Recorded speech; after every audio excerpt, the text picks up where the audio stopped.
సదాశివపేట చేనేత సహకార సంఘం, పట్టణ పద్మశాలి సంఘం ఆధ్వర్యంలో పట్టణంలోని స్థానిక బస్టాండ్ వద్ద ఏర్పాటు చేసిన కొండా లక్ష్మణ్ బాపూజీ విగ్రహాన్ని శనివారం ఎమ్మెల్యే చింత ప్రభాకర్ ఆవిష్కరించి పూలమాల వేసి నివాళులర్పించారు.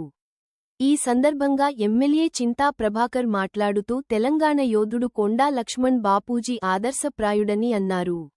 ఉద్యమకారుడు అనే పదానికి నిలువెత్తు నిర్వచనం కొండాల లక్ష్మణ్ బాపూజీ పలు ప్రజా పోరాటాలలో పాల్గొన్న ధీరుడు అని అన్నారు.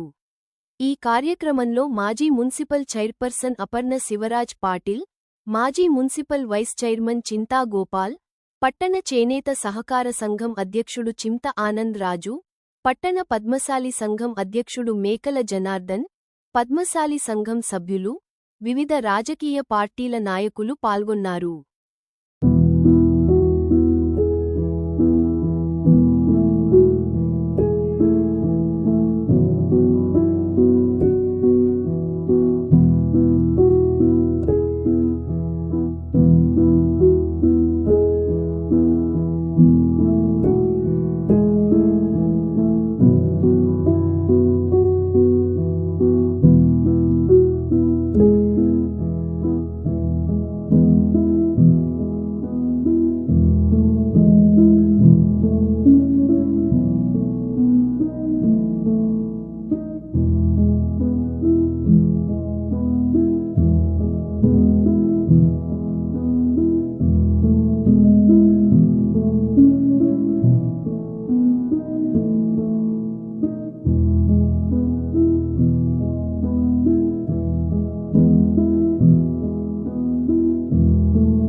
ఆచార్య కొండా లక్ష్మణ్ బాపూజీ విగ్రహ ఆవిష్కరణ సదాశివపేటలో జరగటం నిజంగా కూడా సుకృతం. మా చిరకాల వాంఛ కొండా లక్ష్మణ్ బాపూజీ గారు ప్రముఖ స్వాతంత్ర సమరయోధుడు, తెలంగాణ వాది,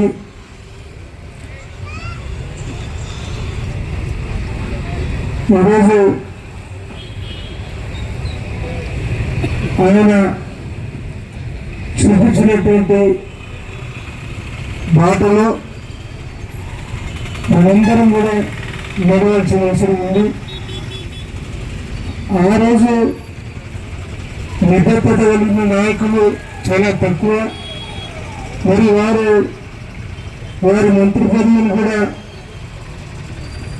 త్యాగం చేసి తెలంగాణ సాధనకి ఈరోజు ఆయన పోరాటం చేసిన విషయం మరి విశ్వనాథ్ గారు కూలకసంగా చెప్పడం జరిగింది.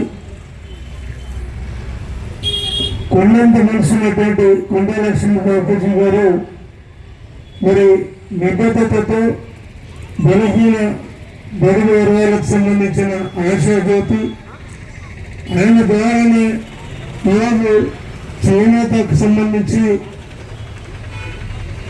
సహకార సంఘాలను ఏర్పాటు చేసుకోవటం, సదాశివపేటకు కూడా ఆయన ప్రముఖంగా మరి చేనేత సహకార సంఘానికి వచ్చినటువంటి విషయం కూడా చాలా మందికి తెలుసు. మరి ఈరోజు ఆయన విగ్రహం ఆవిష్కరించుకోవడం నిజంగా కూడా జన్మ ధన్యమైందని తెలియజేస్తూ, మరి ఇక్కడికి వచ్చిన ప్రతి ఒక్కరికి పేరు పేరున అందరికీ హృదయపూర్వక నమస్కారాలు తెలియజేస్తూ మరి విగ్రహం